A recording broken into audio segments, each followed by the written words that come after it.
Class 10 exercise 10.2 question number 3। क्या कहता है क्वेश्चन, देखिए ध्यान से। एक सर्कल है, ये सर्कल बना लिया अपन ने। इसका जो सेंटर है वो है आपका O, ठीक, ये आपका सेंटर हो गया। अब वो बोल रहे हैं भाई साहब कि P से एक पॉइंट है, एक्सटर्नल पॉइंट P, इससे दो टेंजेंट, एक तो ये और एक ये, PA और PB, दो टेंजेंट हैं, ठीक है। ये दोनों आपस में क्या है, 80 डिग्री के एंगल पर झुकी हुई है, ये 80 डिग्री के एंगल पर झुकी हुई है, ठीक है। तो आपको POA बराबर बताना, POA कितना है, मतलब ये कितना है, POA कितना है ये आपको बताना है, ठीक है।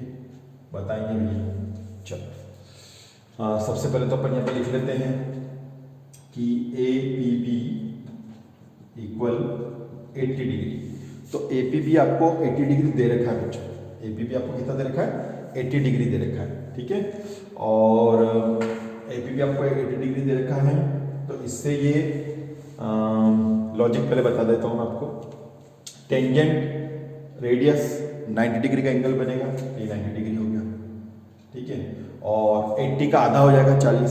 क्यों होगा 40? क्योंकि एक स्टेटमेंट है कि जो APB के द्वारा जो एंगल बन रहा है उसके द्वारा जो बाइसेक्टर है, तो OP is a bisector of angle APB, और सेंटर जो होता है वो इसके बाइसेक्टर पर लाई करता है। तो ये बाइसेक्टर है, ये कौन है, OP कौन है, बाइसेक्टर है। तो 80 का आधा कितना हो जाएगा, 40 हो जाएगा। ये 40 हो गया, बस ये 40 हो गया, ये 40 मान लो, बस ये बच्चा यही तो त्रिभुज बन रहा है OAP के तीनों कोणों में 180 डिग्री होता है, इन दोनों को जोड़ लो, 130 180 में से घटा लो, कितना डिग्री आ जाएगा, 50 डिग्री आंसर आ जाएगा, ठीक है। ये तो सिंपल तरीके से हो गया, लेकिन अपने को यह पर बताना पड़ेगा कि ये 40 डिग्री को आया। तो इसके लिए हमें एक स्टेटमेंट दे रखा है उसमें बुक वाले ने, तो यहाँ पर लिखना पड़ेगा वृत्त का केंद्र, ध्यान रखने के लिए कोई पूछे ना 40 डिग्री किसका है, तो वृत्त का केंद्र स्पर्श रेखाओं के बीच, स्पर्श रेखाओं के बीच, स्पर्श रेखाओं के बीच का कोण बनना है ना, बीच के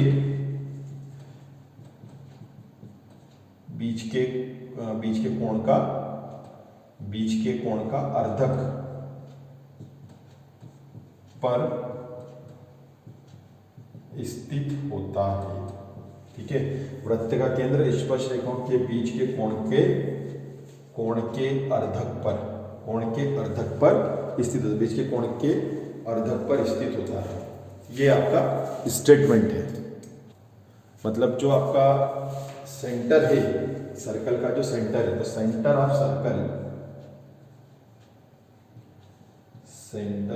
circle is lie on bisector of angles between two tangents, ठीक है। तो centre of circle is lie on bisector of angles between two tangents के बीच में जो एंगल बन रहा है उसका जो बाइसेक्टर, उस पर सेंटर है। इसका मतलब दो हिस्से बराबर हो रहे हैं, आधा हिस्सा इधर जा रहा है, आधा हिस्सा इस पे जा रहा है। इसका मतलब OPA इक्वल 1/2 80 कर दो, इसका आधा कर दो तो 40 डिग्री आ जाएगा। मतलब ये सेंटर से इस पॉइंट को अगर मिलाएंगे तो इसके आधे हिस्सा, एंगल के आधे टुकड़े हो जाएंगे, बाइसेक्टर है इस वजह से, तो 40 डिग्री हो जाएगा, ठीक है। अब इन ट्राइंगल POA में एंगल सम प्रॉपर्टी को, पहले P आएगा बीच में, इधर A आएगा बीच में, इधर आपका O आएगा बीच में, तीनों मिलकर के 180, reason angle sum property rule. Angle sum property rule मतलब हिंदी में भी यही करो, angle sum property rule. Angle sum property rule क्या कहता है, एंगल सम प्रॉपर्टी रूल कहता है, अच्छा P है तो P के आजू बाजू में कौन है बच्चों, O है और A है। A के आजू बाजू में कौन है, P है और O है, और O के आजू बाजू में कौन है, A है और P है। ऐसे लिख लिया करो, नहीं समझ में आया तो मैं अगर डायरेक्ट बोल रहा हूँ OPA PAO और AOP, तीनों मिलकर के 180 डिग्री। तो OPA कितना आया था, OPA आपका 40 आया था, PAO कितना दे रखा था, 90 दे रखा था, तो ये AOP निकल के आ जाएगा जो आपने से पूछा था। एंगल सम प्रॉपर्टी के द्वारा 180 और दोनों को जोड़ करके 180 में से माइनस कर लो, तो 180 माइनस 130, तो ये आ गया भाई साहब AOP 50 डिग्री। ठीक है, तो ये AOP आपका आ गया 50 डिग्री, जो उसने पूछा था ना कि ये AOP कितना है, तो AOP आ गया आपका 50 डिग्री। ठीक है, देखिए नंबर का क्वेश्चन है, लेकिन मैंने आपको लिख लिया है, समझा दिया लिख करके थोड़ा सा। ठीक है ना, थैंक यू।